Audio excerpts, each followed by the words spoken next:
All right, welcome back, everyone. I got some special guests tonight. I want to welcome back to my show Mr. Wayne Steiger, and I've got some new guests, Mr. Jay Campbell and Jeff Daugherty. How are you guys doing tonight? Doing Fantastic. Doing good. Thank y'all so much for taking the time to join us. We got a lot going on, a lot to talk about. Thank you. What's that, Jeff? You were breaking up. Uh-oh. I said thank you for inviting me. Oh, you're welcome. Thanks so much. So I want to start with Earth changes. There's a lot going on. That's what I do on my channel. I research Earth changes every day around the globe. And it seems like the Earth is really changing a lot lately. We got, besides, what's going on in Hawaii, with Kilauea and just the disaster zone that is right now. It seems like every day I'm seeing stories about hail killing people. The cracks that are opening up, just new cracks recently. We have Kenya, New Zealand, Mexico, Peru, Saudi Arabia. I just want to know, what is your take on what's going on? Is this a natural cycle, or is there something outside of our Earth causing this? What are your thoughts? Wayne, go first. Well, I think there's a lot of changes going on. I think we have to look at this from a perspective of what a cycle is. And, modern man's only been here with the records about 6,500 years. So I think I'm reading a book right now called Flare Star, and it's based on the theories of why the Earth goes through ice ages, what causes them, and then what stops them. And through all the list of all the theories and the hypotheses of what causes ice age, the one thing that they're coming to the conclusion is that our solar system is not near as stable as what we have been led to believe. And so who's to say that what we've been in for the last couple of thousand years is an anomaly? And that what is more normal is upheavals, a very chaotic universe. Interesting thought there. So that's my 2 cents. All right. Jay, what you got? Jeff.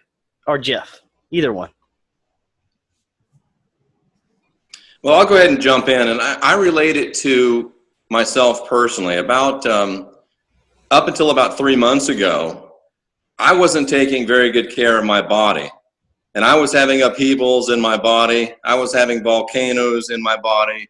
I was having cracks in my body because I was taking very poor care of it. Thankfully, I got in touch with Jay and with Jim Brown, and they set me on a path to where I began to treat my body with respect again, give it the proper nutrition again, give it the proper rest again, give it the proper exercise, give it the proper things to make it strong. And I can't help but wonder, how long can we as a species treat our planet disrespectfully? How long can we as a planet treat our planet without, how long can we as a people treat our planet without any respect? And I believe that it's a living being. And I know that's a little woo-woo, but if we're going to keep doing what we're doing, it's only natural that there would be either A, repercussions for what we're doing, and maybe even B, a reaction from a sacred being to what we're doing. So not only do we need to, in my opinion, optimize ourselves physically, we also need to optimize ourselves spiritually and remember our part in this entire situation with this planet, with this universe. And I think if we start optimizing along those lines, we might see some differences. Well said. So I agree with both of these gentlemen. Wayne, I've also read a lot of that stuff, books on tectonic shifting and what's really going on here. And I want to follow up Jeff's point, but just one to your point, because you made a really good statement. You said what we've been led to believe is probably not what's really happening, right? So let's stay right there, right? Because everything that we have been led to believe is either an outright lie or such an obfuscation of the truth that we don't really, as human beings on this planet right now today, even have any idea. I'd agree. Believe, right? Absolutely. So I'm reading, as I was telling you, I'm reading Dr. David Hawkins' books right now, The Consciousness Guide, and it's amazing. And I highly recommend all of you read his books if you guys haven't read them. I'm sure both of you guys, Jeff and Wayne, I'm sure, Jeff, you read them a long time ago. But he talks about the ability to discern truth from error or truth from fiction. And there's so many people on this planet right now that have no ability to even discern truth from fiction, right? Like they talk about muscle testing things. I don't want to go down the path. That's a conversation. But the reason is that no one knows anything. And now we're at this time where we are having these great earth changes, both physical and universally at a conscious level, where we have all of these people, and we all know them, right, who are waking up and coming to people like us saying, why do I think these things? Why does all of a sudden this make sense? And when I used to think it was a conspiracy theory or whatever. So it's not just physiological. And by the way, Jeff is right. I don't even believe anymore because I feel like I've reached a place now with my awareness where it's a knowing, it's an internal resonation. There's no question that Earth is a live being, and we are desecrating it.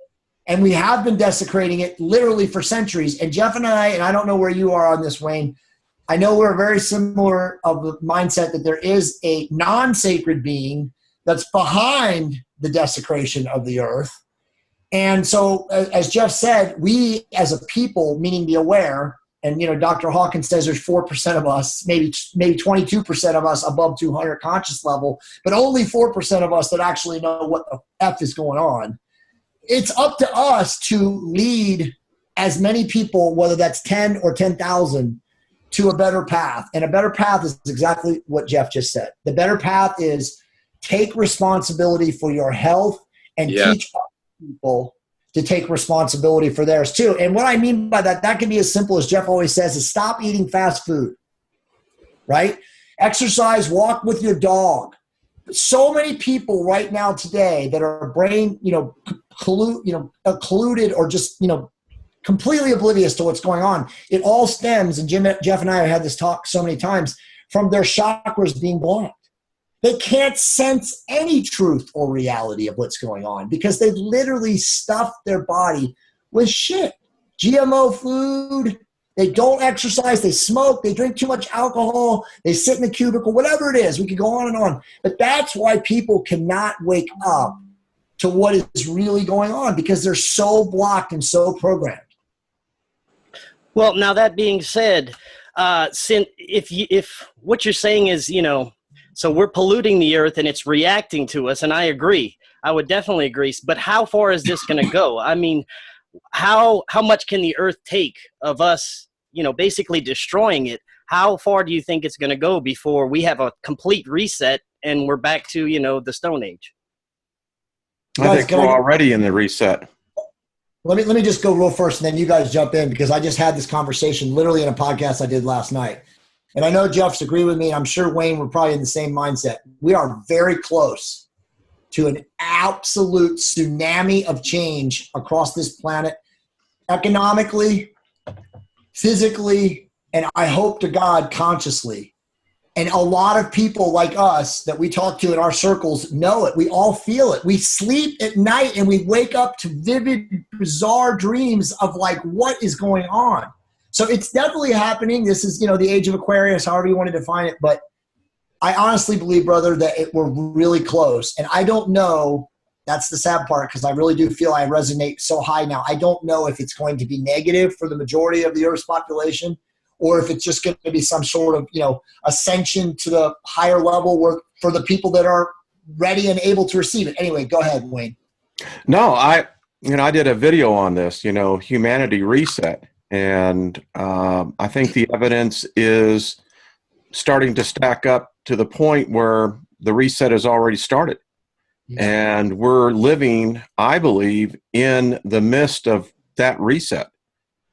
And I don't know if it's going to turn out good or bad for us. If, it's the question, you look at sapiens as a species, the homos that have been before us, Erectus, going back to the Denisovans, the Neanderthals, the Cro-Magnons, we shared this planet with them for tens of thousands of years. What we don't understand is what happened in the last 10,000 years for the sapiens to basically dominate and eliminate all the other species. Right. And then today, we now live where the planet has seen more people than in recorded history. There are many anthropologists who are saying today that there's too many voices, that this cacophony of voices of humanity is driving us mad. It's much more controllable when you have a population of 1 billion, maybe 2 billion. But when you start getting to that point where there's so many voices, and now we are in the age of confusion. I don't think we're in the age of anything but confusion. Totally. Go ahead, Jeff. Excellent. And just for 1 second, let me say, as we talk about getting the planet back in shape, getting ourselves back in shape, Jay Campbell is the expert. I met him about 3 months ago. I weighed 247 pounds. I was in horrible shape. Today I got on the scale. I'm pushing 210. So Jay, salute. Baby. Congratulations. Yeah. It has to you. But one thing I always do is I try not to be the smartest guy in the room. And it's very easy for me. That's why I'm here tonight, is to get involved with smart people and great minds. I have a great friend named Dr. Andy Toltek. He is a indigenous shaman and an MD doctor, fascinating individual. Awesome. We've talked about this situation before, and I think that the earth is much more resilient than we think it is, and the earth will shake us off long before she goes down for the count. And I think Jay's hit the nail on the head. I think Wayne is hitting the nail on the head. And what I think we're really facing, and what both Dr. Toltek and I have seen, is there's not only upheaval in this physical realm, there's also great upheaval going on in the astral realm right now. Yes. And what we're seeing is a collapse and a move and a shrinking. And what's going to happen, I'm theorizing, but I believe this, is that this, whether you call it the event, whether you call it ascension, whether you call it Armageddon, whatever you call it, I think it's coming, and I agree with Jay and Wayne that if we're not already in it, we're going to be in it very, very soon, that there's a time when the people that are ready are going to ascend, move on up, whatever you want to call it, and the people that aren't ready, in Dr. Toltek's words, the smart ones will go into the trees because that's the only way to survive after we're gone. So there's going to be a great ascension and a great declension simultaneously, both in the astral and in this physical realm. So either lead, follow, or get out of the way. You're part of the problem or you're part of the solution. And I think we've got 6-7 more years to really make up our minds.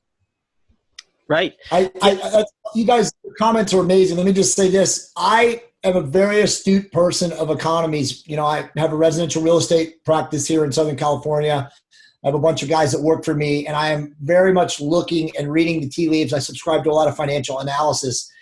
We are much closer to a financial change than probably what Jeff just said, because I agree.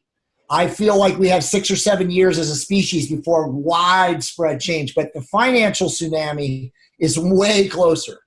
I mean, I'm seeing stuff right now, guys, that this cannot last. Interest rates are coming up. We all see these things. We all know how it works. We know that Wall Street plays games. I mean, it's literally come back full circle to 2007, 2008.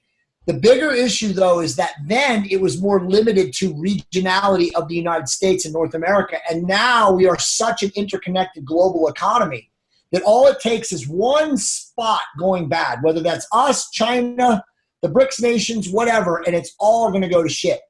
So my guess is we are literally going to be in a free fall financial collapse. And I'm honest when I say this, within 2 years. There's no way it goes longer than 24 months. Then we face the 3 days of anarchy scenario.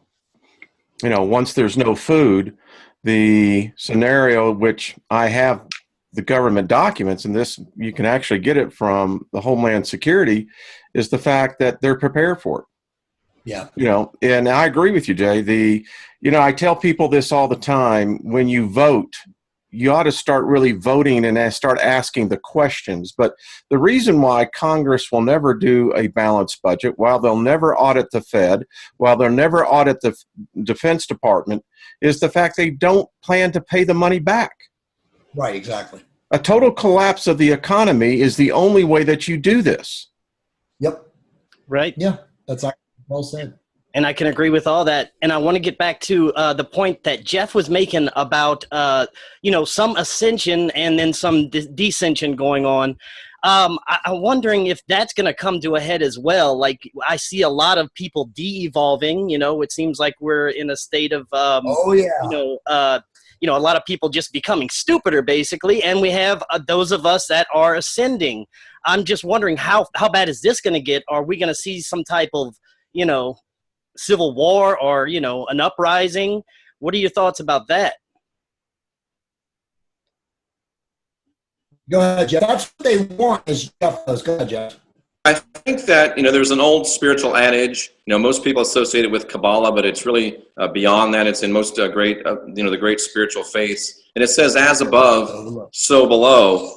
And the reverse is also true. As below is an indication of what's going on above. So if you look at the people in this world, let's just look at our country in the West, look at the rates of obesity. Look at the rates of testosterone in men plummeting.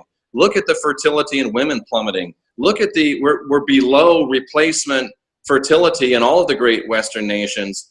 The Western nations physically are sick and dying. And I believe that's a reflection of what's also going on in the spiritual reality. We're in this thing. This is what we do. And we see this every day. And we know that people are spiritually sick and they're spiritually dying. But there's a core of us, whether it's Jay Campbell and, TOT Revolution, whether it's Wayne Steiger, whether it's Forbidden Knowledge, whether it's the little bit that I do, there's still a nucleus of us, and it's growing every day. So there are some of us that are going to, I believe, have our best time ever in the next few years, but it's going to be in the midst of great struggle. So now more than ever, it's time for us to pick a side. Now more than ever, it's time for us to decide to do something. And I still remain, in spite of all of the facts, voting, Mark Twain said that if voting was important, they wouldn't let us do it. But in face of all of this, I still have a great optimism that if we choose to get ourselves optimized physically and spiritually, that we can come out on the winning side of this. I don't think it's time for despair, but I think it's time to lock and load and get busy, because I think we're the last generation of real humans. Go ahead, Wayne. Very well said, by the way. And by the way, stop underselling Jeffrey Daugherty. Yeah, that's going to say, come on, dude. Are you serious, bro?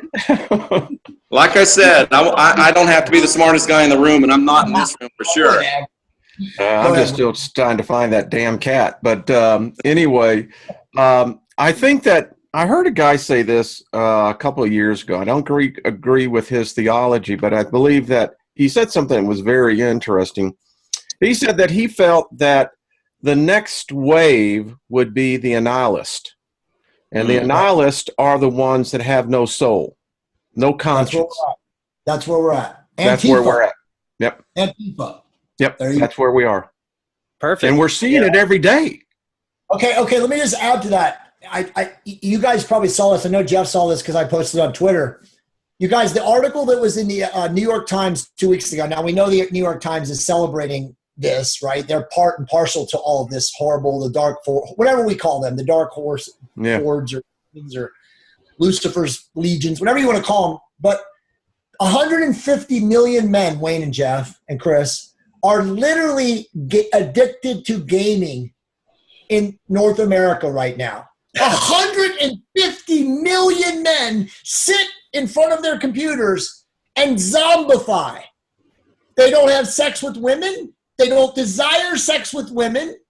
They literally are becoming, as Jeff said, low testosterone, high estrogen, falling apart at the seams internally and externally. It's both sides of the coin. There's the nihilism. Jay, they sit around in diapers. They soil themselves because they don't want to get up and go to the bathroom. Guys, it is so astonishing to people like us, older, who have been. I can't figure it out. I mean, we don't, right? Because we don't have it in us. It's truly a programming that started, and again, Dr. Anthony Napoleon in his book Shadow Men has literally demonstrated and documented this clinically with studies, empirical studies for the last 30 years.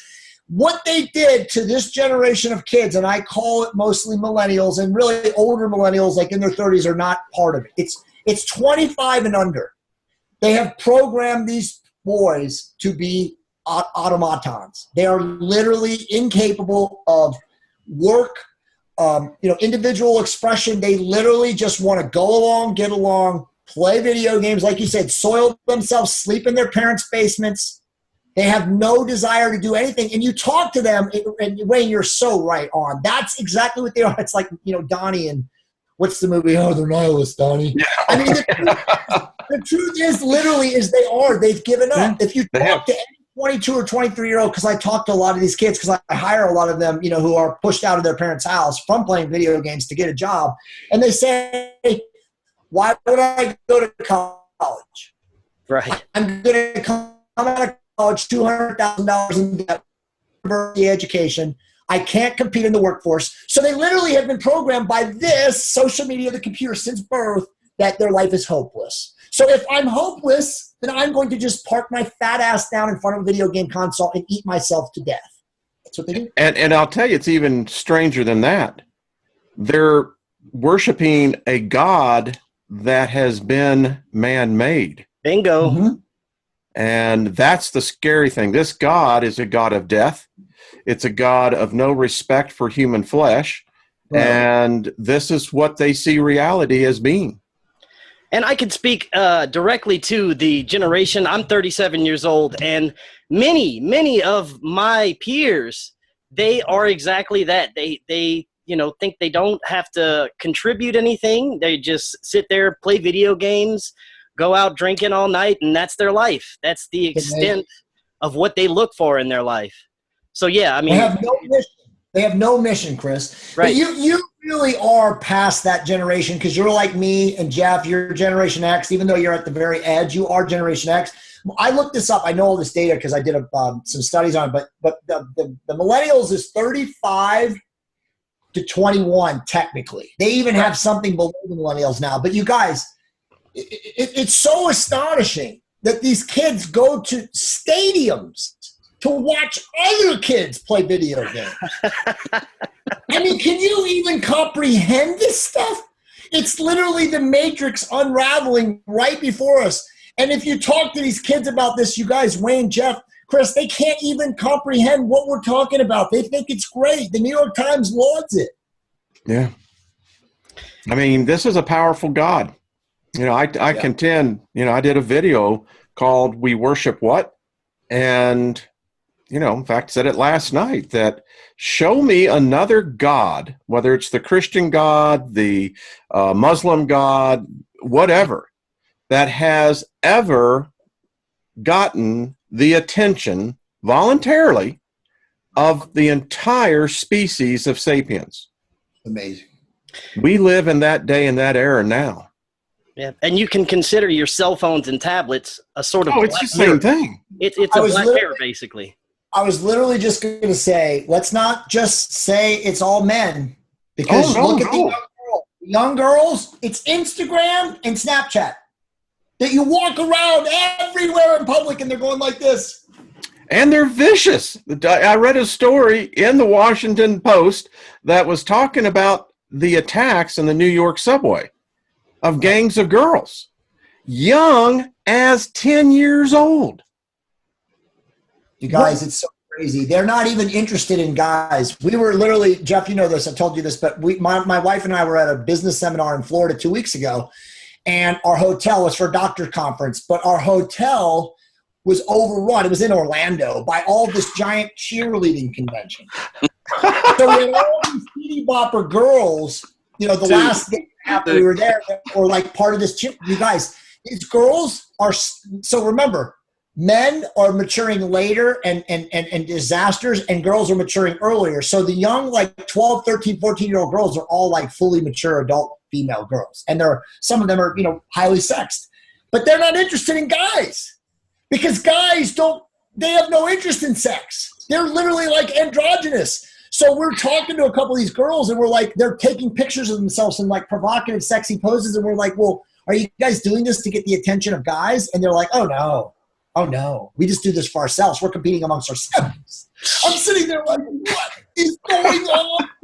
We're literally young boys now, don't even have any interest in sex. They don't even give two shits. It's video games, Fortnite. I'm going to get rich playing video games. I mean, they really do if you ask them that. The majority of them right now, that is literally their ambition. I am going to become famous playing video games and make money. You guys, the NBA draft The NBA, the commissioner's office, they have a draft for these kids now. They're paying them salaries to play video games. This is all being supported by the establishment. This is beyond a conspiracy. This is the directive. The prime directive is to destroy masculinity. They already destroyed divine femininity when they did postmodern feminism, right? By bringing the women into the workforce and creating an extra taxpayer and telling them they were better and equal to us and working and doing everything else. They're not supposed to destroy the man. Destroy the divine masculine, and they've already done it. 150 million men are addicted to video games. I mean, how do we recover? The Bee Gees. Saturday Night Live, brother. You guys, when I read that article, I almost fell on the floor. 150 million. That is sad. How many men do you know in their 30s who literally play video games 12 hours a day of their life? Too many. We all know them. Yeah. I don't know them. Yeah, I've never played a video game in my life. I'm obviously hanging out with the wrong crowd or the right crowd. Well, yeah, me too. I literally played Atari when I was growing up, and Chopper Command.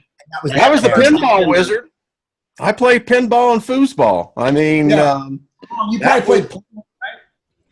Yeah. Well, I guess that as a baby boomer, I'm glad I grew up when I did, because to be candid with you, I love chasing women. It was a sport. And, who doesn't? Yeah, I mean, and by the way, the counter sex found it just to be as sporting as I did. I mean, I'm telling you guys, women. I have a 15-year-old in my house. Actually, she turned 16 today. She's at prom tonight. And thankfully, she's not out there, promiscuous or any of that stuff. She's very spiritual. But, we talked to her about it, and she's like, no. She's like, the boys are not even interested in us. Wow. I'm just like, what in the hell? You guys. The Twilight Zone. I did a podcast. Let me just say this real quick, Chris, and then bring up the next point. I did a podcast with a guy 3 days ago. Jeff, you got to have this guy. You got to talk to this guy. His name is Cameron Adair. He founded GameQuitters.com. He's the most famous guy in the whole world on getting people to kick their game addiction. And he told me some astonishing stuff. But that it's so bad now at the high school level in North America that kids are forced to play video games, because if they don't, they're literally ostracized from those clicks, because the clicks are based on video games and your score and the points you accumulate in this crazy game called Fortnite, which I don't know anything about either. But I mean, when you start hearing this kind of stuff, you're like, you guys, it has to crash. There is nothing that can save this. Nothing. I wonder what the human psyche is going to be like. Oh, it's altering it. Well, he has studies. He's been doing this for 7 years. He's 31 years old. He quit games at 22, and his company pays for research in Canada and Australia. And this rewires the dopamine signaling and the dendritic and synaptic pathways. And at certain points, he says after 4 years of playing video games, you're pretty much toast.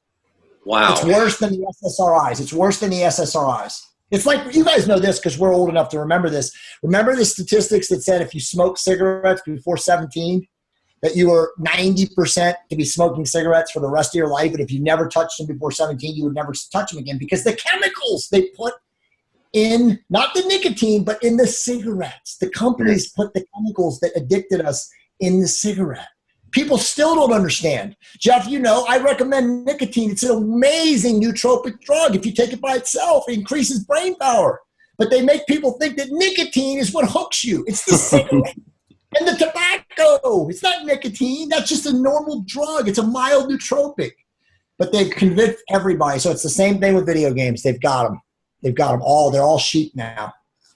Cattle. Yeah, there's definitely attack on the masculine. There's an attack on the feminine. There's an attack on humanism. There's an attack on us as humans.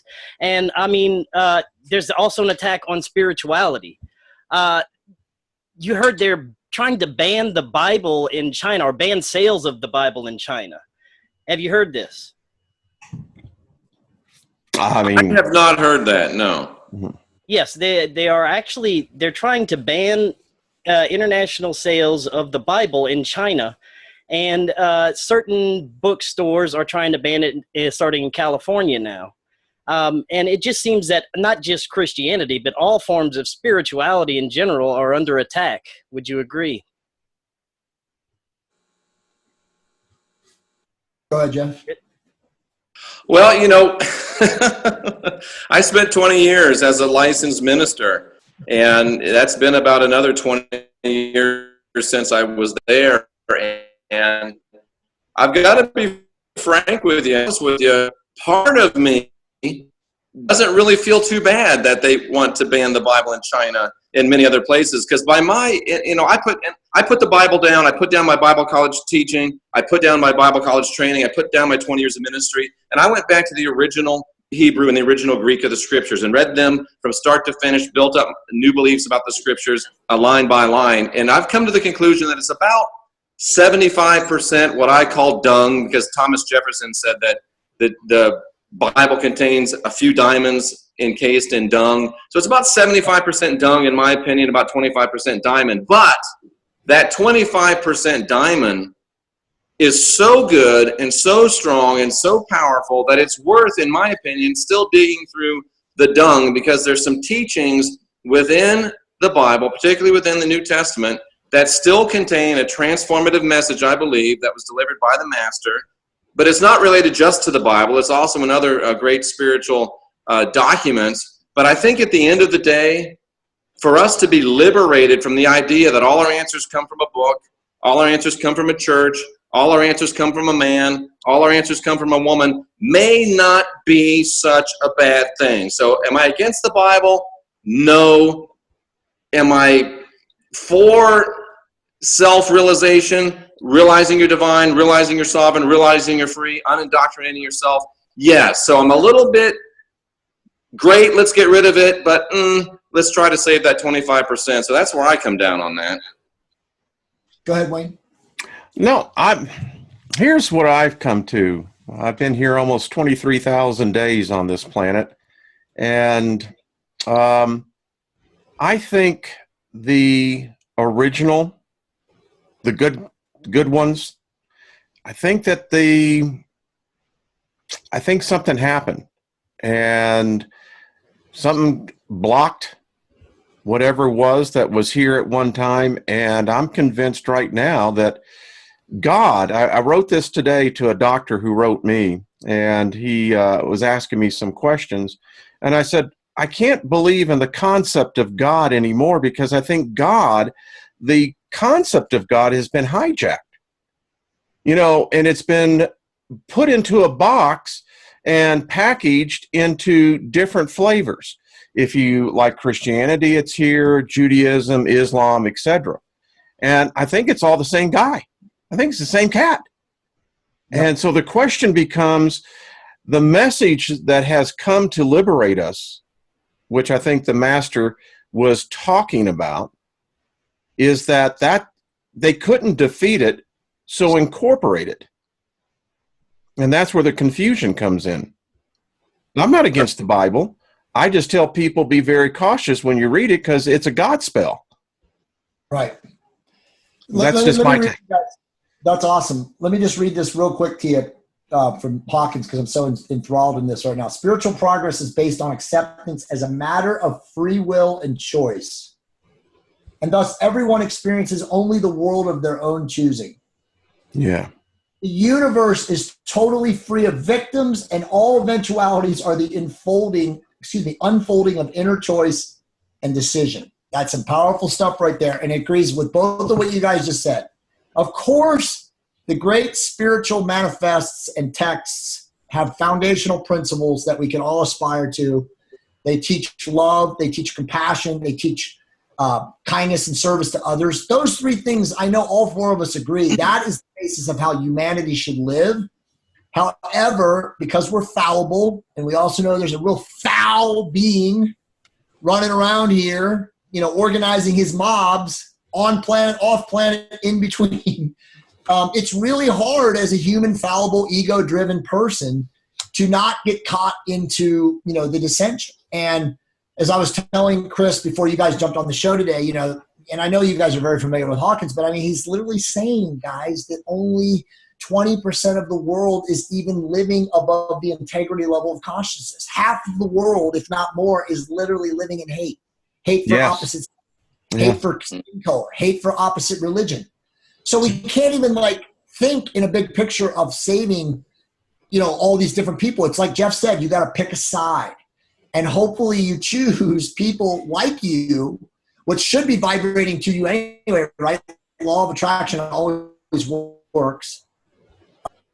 So that to me is like, that's the only thing you can really do. Sure, just live by the great ideals, right? I didn't say the golden rule, but it's all ensconced in the same.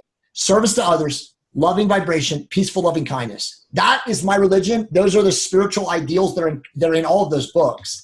And as you said, Wayne, and you said too, Jeff, ego and the worship of, you know, frailty is what has taken over all of those books. And the message is lost, completely lost. Anyone who lives by any kind of organized human-based religion is just a mess. It's that simple. Let me throw something out for your consideration, if I may. You know, again, after 20 years as a licensed minister, another 20 years in, you know, free form or new thought, whatever we call ourselves, I've come to the conclusion relatively recently, like Wayne, that the God of the Old Testament, the God of the New Testament, and the God of Islam is in fact the same guy.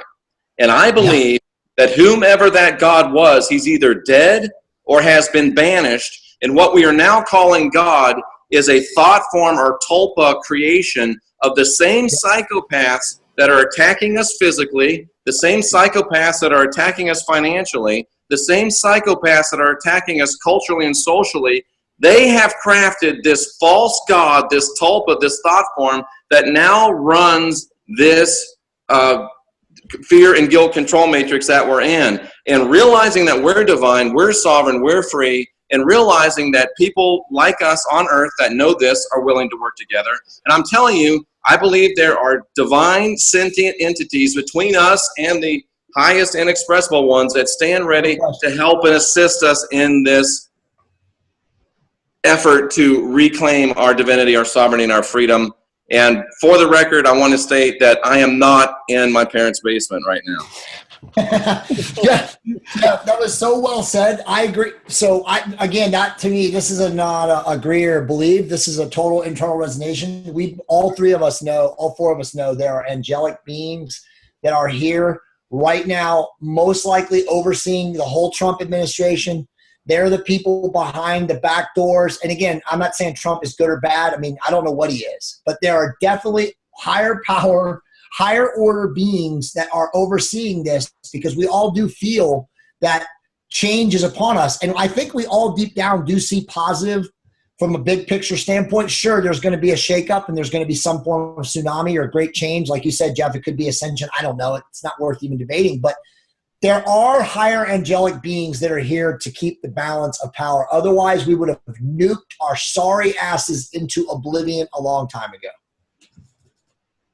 I think it's two things. It hit me when I was out walking, and our species, the greater percentage of us are in prisons. But here's the thing. This prison cell that most people are in, it has no door. It's open. No bars. Right. No bars at all. But they will kill you if you try to take them out of that cell.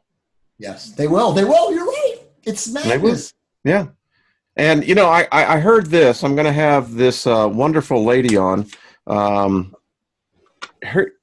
Listen to this, gentlemen. So a belief. We all have belief systems, but here's what definition of belief is. Belief is defined as a being convinced something is true without proof of it being true. Exactly. That's mind coitus. The human ego does not have the ability to discern truth from falsehood. That's the point. I think that's the problem. Well, literally, what we have, all of us have. We, through our inner work and through our proactive approach to life, have figured it out. We don't have all the answers. We're not omniscient. You know, as you know, the more you know, the less you know. But we have figured out how to discern. By the way, look at the etymology of that word, believe. Look at the etymology of that word. Be a lie and you're effed. There you go. I like that. Yeah. Well, this good doctor friend asked me, he said, the final question, he says, Wayne, how much does God weigh? And I wrote him back, he weighs as much as a thought. There you go. That's how much God weighs. Very interesting. Anyway. Well, gentlemen, for the last half of our Chris. show, I want to get into something switch gears a little bit. Since we have a little time left, I'm going to share my screen here for a minute. I would like your opinions. Speaking of all these great changes that we could possibly see soon. Can you see my screen there? Mm-hmm. Yes. Okay. Now, have you seen these before? NASA claims this is pixelation. It's not. How recent is this? This is 2005. This was 2005, but I'm going to go on. We have some more recent ones. This is 2010. I have 2017 here. Seems to be a very similar looking pixel to the one we saw in 2005. And let's see. There's another one, little different shape there on that one. Let's see. What's the date on that one? 2018. And another one. And another one, 2018. These are some of the most recent ones. So, guys, what are your thoughts on these? Are these just pixels? Wayne? Well, these are from what, Core 2? And, yep. It's here. It's you can call it what it is now. I know some debate has been that this is Mercury, but the problem is that you can see what's trailing behind it. And I've got a similar picture to this from a completely different satellite. I think that this has been in our solar system, and I think it's as you can see, it's got a debris trail behind it. Now, some people are saying these are giant ships as well. Could be. I don't know. So that's what I'm kind of trying to get into is disclosure and or the possibility of a brown dwarf in our solar system. Could be a stellar core. So my guess is, and again, there's so many permutations. All is a possibility.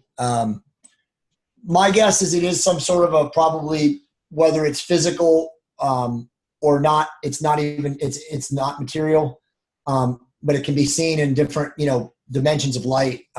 It probably is something, a mothership or something of that capacity. I've been reading so much. I'm a big student of Anunnaki. I'm obviously very close personal friends with Gerald Clark. I've read everybody's books on the Anunnaki and all these things. I really honestly believe that everyone that's written about the Anunnaki has been deceived now at this point. I think that, as Jeff has told me and through his books, and Jeff's books, by the way, are amazing. If you haven't read them, Chris, please read them. This being in charge has just left error in everything intentionally. So as the smart esoteric seekers would go down the pathway, they would find things that were basically just more riddles and more lies. So I don't really know if it's Nibiru or a brown dwarf star or a giant planet that travels interdimensionally and that you can see it in a different spectrum or gradient of light. It doesn't even matter to me. I do believe, however, that we are in a time and place, as we all know, that there is going to be some sort of a shift, and whether that is something to do or related to this, I don't know. If you put a gun to my head, I would say it probably does. But I don't hold myself to the Anunnaki theory anymore. I believe now that Sitchin has been proven to be a fraud. I think it's obvious now. Even the people that aren't pro-Sitchin, that were pro-Sitchin have now come out and said, look, man, he made up a lot of his stuff. There's great researchers that have proven it. So I just feel like it's mostly a holy war, and whatever we see is a perception prison, and they change our thoughts or they vibrate and create what we see based on our fears. That's what I think. Interesting. Chris, here's a picture that is in a completely different satellite and different light spectrum, and this has been around. It's starting. We can almost now begin to track its orbit. So just to let you know, it's been out there. Yep. So, I mean, yeah, there's definitely things going on. I mean, would you say that they're going to disclose any of this information, whether it be, you know, aliens or interdimensional beings or something outside of our Earth that, you know, that we don't know that they're going to eventually have to tell us about, or, you know, something will show up to where they have to tell us? I think they already are. Yeah, that was just yeah.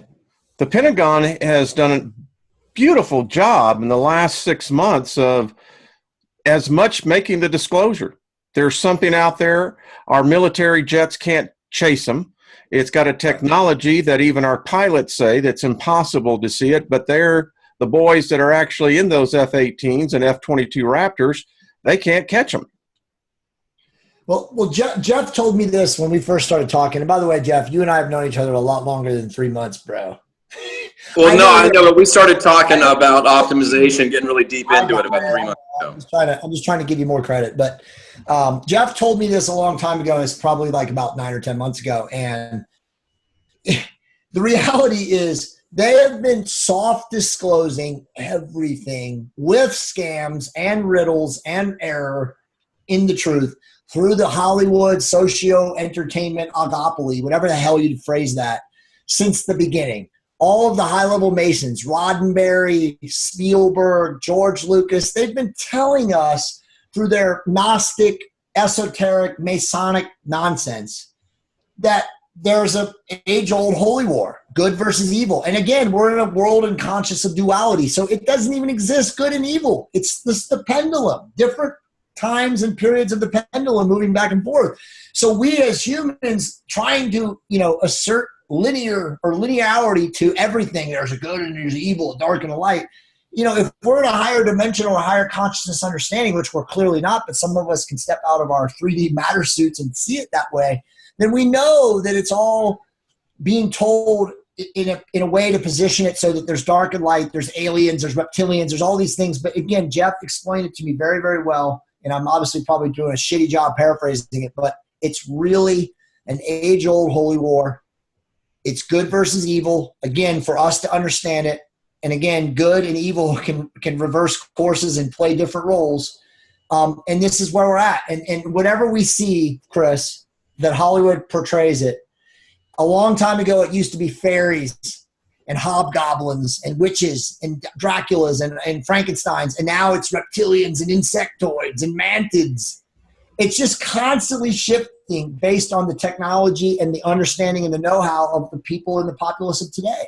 And the internet is shifting the balance. So I just believe that if you really break all this down, it is a holy war. And sure, maybe the guy who's in charge of the dark forces has a lot of minions and a lot of different races and a lot of different interplanetary beings, but it's all one holy war, guys. I can't see it any different than that. Jeff, any thoughts? Well, you know, as I sit here and listen to this, I'm silent for a reason, because this has never been my forte. It's never been my strength. And I've tried to kind of stay away from it because I found it to be rather speculative. But as more and more evidence comes to the fore, as more and more evidence is shown about, you know, these things, these objects in our cosmos, in our universe, I think that the conclusion I'm coming to now is that there are indeed objects out there. And the question becomes, are they malevolent? Are they benevolent? Or are they both? And I think the overall, and I'm one of the last great optimists, but when I see them, you know, bringing out 5G and, you know, bringing out, you know, the Stinger technology and bringing out all this GMO and all of these things that they're bringing out and hitting us with all these energy weapons and hitting us with all of these, you know, type of weaponry and things that are tearing us down that we can't see, whether it's poisoning our food, poisoning our air, chemtrailing us. They've figured out that it's a frequency and a vibration game. And what makes me feel good is that they figured out it's a frequency and vibration game, and everything that they're using against us to lower our frequencies, to lower our vibrations. It's all mechanical. It's all man-made. And we, as providers of information, know that the reality and the true use of real frequency and real vibration and real harmonics, they're trying to copy what we have, and they're trying to take us down before we really realize what we have. But we can take their 5G, their Stinger, we can take their chemtrails, we can take all of it, and we can defeat it if we can realize that we've got the genuine article before they kill us with all of this cheap imitation. Well said, Ben. Yes, very well said, and I agree. And if as much of us as possible can, come together and just, spread the truth, raise our frequencies together, do you think it would be possible to reverse this negative spiral that this world is going on? Are you asking me? Oh, anyone, all of you guys. Well, I'm still a guy trying to change the world. And I still think that we can change the world to a large degree. But what we've got to realize now is if it is to be, it's up to me, it's up to you. We've got to change ourselves. We've got to change the people that we know. We've got to change the people that we can reach out to, because, there's an old saying, of the master that stop casting your pearls before swine, because not only are they not going to listen, but they're going to turn and attack you. And it's been very hard for me, but we have to get to the place where we realize time is of the essence. There's some people that are going to listen. There's some people that aren't. And Jay's a great salesperson in real estate, and one of the great axioms of sales is some will, some won't, so what, what's next? And that's almost the way we have to get with our spirituality and our teaching. We've got to fish where the fish are. We've got to reach out to the people that want to hear, and it's time to stop fighting and bickering and spending so much time and energy on the people that aren't going to get it, because I really think this up and down thing, some are going to get it, some aren't going to get it, and some people are going to have to come around for one more pass. But we've got to get focused, we've got to get optimized physically, spiritually, and mentally, and we've got to start focusing our teachings on the people that want to listen. I'm not saying abandon everybody, but think about how much energy we should spend on those people that don't want to hear, when there's not much time left to get out the message to the people that might want to hear. Very well said. Go ahead, Wayne. No, I happen to agree. I was just thinking the saying by Arthur C. Clarke, there's only two possibilities. One, we're alone in the universe. The other one, we're not. Both are equally scary. Wayne, I must have misheard you. It sounded like you said you agreed with me. That must have been just this one time. Let me just add to what Jeff very elegantly stated. And I'll just default, because I'm like knee deep in Hawkins right now. The pursuit of spirituality and actual spiritual development and change only consists of one thing: intentionality of will. So when someone wants to change their lot in life, whatever it is, and we've done a really good job on this podcast of delineating so many different people's lots in life right now, that is who we, meaning all four of us, can focus our energy and our efforts on, because they are ready and accepting and willing to change. And that's it. I mean, we can end this podcast literally on that, because you're right, Jeff. We know that 78, 80% of people are not open to it. So if they're willing, help them. If they're not, don't judge them or denigrate them or kick them sand in their face, but just leave them be. Let them do their thing. He says in the book, honor their vacations. Yeah. Yes, very well said. Well, gentlemen, is there anything that you would like to leave us with? Anything you got coming up, interesting going on? Any words of wisdom you'd like to leave us with? We'll start with Wayne. Well, I think that this is an interesting time. I see our species evolving before our eyes. We haven't talked about what our species is evolving into. We talked about the annihilist and the mindset, But there's a whole nother equation, and that's the transhumanism that is taking place. And I think the time is running out. And I'm not a doomsday guy. Listen, I hate the fact that there's this book called Revelation that most of our society is bought into because, as I keep saying, wait a minute, if we got the playbook, why the hell aren't we changing the rules? Right. Who says that we have to accept this outcome? And that's what my mission in this life is to begin to wake people up. Now, I've received death threats. I've left them on my channel, but that tells me there's a lot of people out there, gentlemen, searching. And maybe between the four of us and others in our community, we can help them along that journey.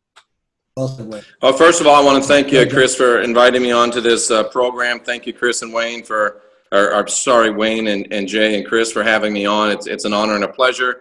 If folks want to check me out, they can go to Jeff Daugherty Show, Christian Whistleblower, New Cosmic Knowledge, one of those on YouTube. And I think the bottom line for me is that it's time for us to take responsibility for ourselves. It's time to be our own gurus. It's time to master our own ascension. It's time to guide our own spirit. And it's really time for us to not only start asking questions, but it's time to start questioning answers. And we don't get free until we realize that we are divine and we are sovereign. And the only way you really get to that is to do the hard internal work and unindoctrinate yourself. Well said, man. Yep. That's awesome. I agree. The answer for every single person who watches this podcast is within you. And how willing and what is your focus and your master plan on pulling the best out of yourself, right? Because God, Jesus, whatever spiritual being, or, it's not external, it's internal. It's inside you. You just have to channel it and you have to tap it. And of all things, hopefully you practice this great spiritual teachings that we talked about in here with other people. And I am a firm believer that if you practice the love vibration with everyone that you come across, and that's how you treat everyone, your life is going to be great. I would say, just as Jeff, please, if anyone who watches this podcast is not familiar with my work, if you email me, it's jay@trtrevolution.com. I'll be happy to send you all three of my books. All three, I'm very blessed right now, are Amazon bestsellers. They're on optimization, fasting, connecting to spirit, and then, of course, testosterone optimization therapy or more hormonal optimization therapy. You can also find me on Twitter at TRT Expert. I'm very active there. But again, humbled, honored, blessed, privileged to be with all three of you guys. And, of course, Chris, for having me on. It was an amazing show. I can't wait to push this out. Great. Oh, thank you so much. Chris. I'm going to leave links to everybody's stuff in my description. Yes, you need to be the change in yourself that you'd like to see in everyone else. That is, that's it. And I want to thank you so much for joining us. It was an awesome show, and I'd like to have y'all all back on again sometime. Yeah, let's definitely do it again. Come up with It's my pleasure. Yeah. For sure. Great. Well, Absolutely. thank y'all. Y'all all have a good night. Thank you. All right, guys. Thank Right. you so much. Really nice meeting you, brother. James, Have a good meeting night. you, my friend. Nice to meet you. Jeff, thank you, Chris. Thank y'all. Chris, thank you. You guys take care, brothers. All righty. Bye. Bye-bye.